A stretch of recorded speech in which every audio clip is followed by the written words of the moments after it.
ኢትዮጵያን የቀይ ባህር አክሰስ ያሳጣው ውሳኔ ማን ወሰነው? የህልውና ጉዳይ ነው። ማን ወሰነው? አሰብ ባህሩ ጋር ቆመን ያወራነው ምንድን ነው? ስለ ፖርት ነው። የት? ኤርትራ ምድር ውስጥ ጄኔሬተር እና ክሬን በእርዳታ ወደ ኤርትራ እንዲመጣ አድርገን መንገድ ጠገን ለምንም ብናመጣም ፍላጎት አልነበረ። አሰብ ፖርት ሲደርስ የኤርትራ መንግስት አልፈልግም ብሎ መለሰ። ያኔ ነው የገባን ይሄ ነገር ለካ ተስፋ የለውም።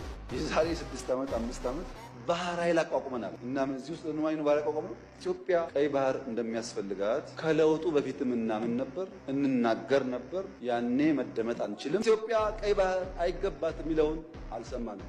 ሚሊዮን ፐርሰንት እርግጠኛ ነኝ ኢትዮጵያ ተዘግታ አትኖርም። ማንም ፈለገም አልፈለገም። የኛ መልእክት ለኤርትራ መንግስት፣ ኤርትራውያን ወንድሞቻችን ናቸው፣ ከነሱ ጋር ውጊያ አንፈልግም። ለኤርትራ መንግስት ያለ መልእክት ይህ አስተላላፊ አትሆኑ። ገርኩ አባይም ጸባይ ገዝቷል። ከማንም ጋር የመዋጋት ፍላጎት የለንም። ውጊያው ከተነሳ ውጤቱ ግልጽ ነው። ከዛ በኋላ የያ ይሰራል። አሁን አለመጀመር ማለት ነው። ማንም አይሞትልህም። ሞራል ይሰጣል እንጂ አይሞትልህም። መጨረሻ የምትሞተው አንተ ነው።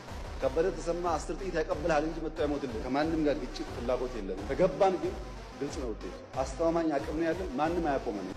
አስተማማኝ መከላከያ ያለን እኛ እንዳትጠራጠር። እሱ ኢትዮጵያ አንዳንድ ፈተና ቢገጥማት እንኳ ያንን ተቋቁመው ለማሻገር የሚያስችል ቁመና እንደያዙ ጠላትም ወዳጅም ያውቀዋል። ለምሳሌ ኢትዮጵያ ከተፈጠረ ጊዜ ጀምሮ የኢትዮጵያ አየር ኃይል በቀን እንጂ በማታ መዋጋት አይችልም። ታስታውሱ ከሆነ የደርግ መፈንቅለ መንግስት ጊዜ በአየር ለመደብደብ አዲስ አበባ ላይ ያለውን አስበው በንግግር በስልክ ምልልስ አስመሸናቸው። አንብባችሁ ይሆናል። ከመሸ በኋላ አውሮፕላን አይነሳም። የኢትዮጵያ ኤርፎርስ ከመሸ በኋላ ሄሊኮፕተር ማብረር አይችልም። ሌላ አውሮፕላን ማብረር አይችልም። እስካሁን አሁን ይችላል። በቀንም በማታም መዋጋት ይችላል። የመጀመሪያ አቅም ነው። ማንም መጥቶ ነበረ እኮ ሊለኝ አይችልም። አልነበረም አያውቅም።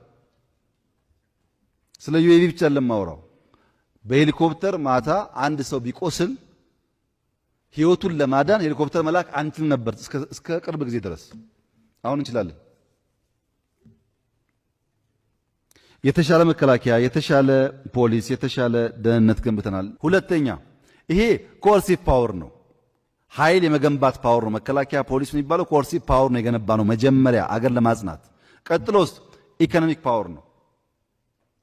ኢኮኖሚክ ፓወር ላይ በግብርና፣ በኢንዱስትሪ፣ በቱሪዝም፣ በአይሲቲ፣ በማይኒንግ የጀመርናቸውን ጠበቁ ሆነው በኢነርጂስ ቢባል አሁን ትልቁ የኢትዮጵያ የነገ ባርጌኒንግ ፓወር የተሻለ አድቫንቴጅ የሚባል በኢነርጂ ሴክተር ያለ ኢንቨስትመንት ነው። አሁን አይታይም፣ ይታያል በቅርቡ። ኢነርጂ ላይ ኢንቨስት የምናደርገው ክሎዝ ቱ $10 ቢሊዮን ነው። በኮሮናም የነበረው መከራ፣ በጦርነትም የነበረው መከራ፣ በኢንፍሌሽን የነበረው መከራ አንኖርበትም። አስታውሰን ተምረን እንሻገርበታለን። እንደዛ ለመሆን የሚያበቃ የኢኮኖሚክ ግንባታ ኢኮኖሚክ ፓወር ሁለተኛው ነው። ወደ ኋላ መቅረትህ ከነቃህበት ከገባህ ችግር የለውም፣ ትደርስበታለህ። ችግሩ ካልገባህ ነው። እንደ ኢትዮጵያ አይነት ሀገር የለም ምናምን ምትል እኮ ጠፍተሃል። ሞልቷል ሀገር ዜጎች ይሰሩት። ግን ለመስራት እድል አለ ብለህ ካሰብክ ለውጥ ይመጣል። ተመልከቱ። ሁሉም ሰው 1960 ሮም ላይ ሁሉም ሰው ጫማ ነው።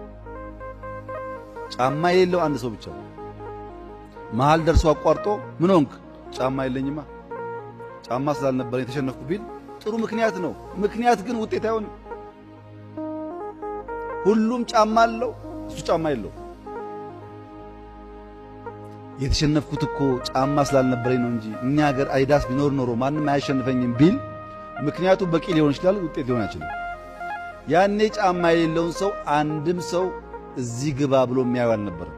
ካሸነፈው በኋላ ግን ያ ውድድር ካሸነፈ በኋላ ግን በዚያን ቀን ጫማ ውድ ጫማ ያደረገው ሰው ትዝ ይልሃል? ከነ ጫማው ተረሳሱ። ውጤት ናት ቴስቷ፣ ምክንያት አይደለም።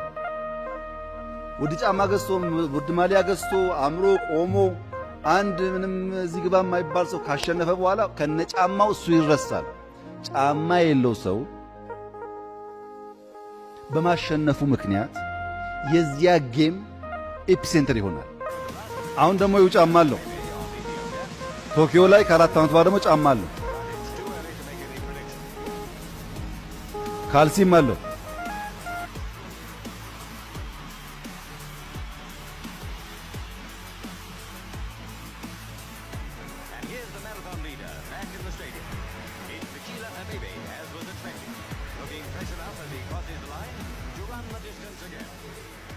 በምክንያት ለመቆም ከፈለክ ከአበበ ቢቂላ በላይ ምርጥ ምክንያት የነበረው ሰው አልነበረም።